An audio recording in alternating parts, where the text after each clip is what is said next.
साळ न्हंयच्या देगेर केळशी पंचायत क्षेत्रांतले बेकायदेशीर बांदकाम काडून उडोवपाचो आदेश मुंबय उच्च न्यायालयाच्या गोंय खंडपीठान दिला. 15 दिसां भितर बांदकाम मोडून उडयतले अशें आश्वासन कंत्राटदार बोरेटो हाणें न्यायालयान दिलें, अशें ॲडव्होकेट जनरल देविदास पांगम हांणी सांगलें.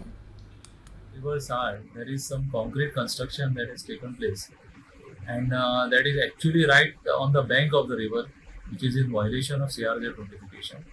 The petition was filed in the High Court, and the matter came up today before the High Court.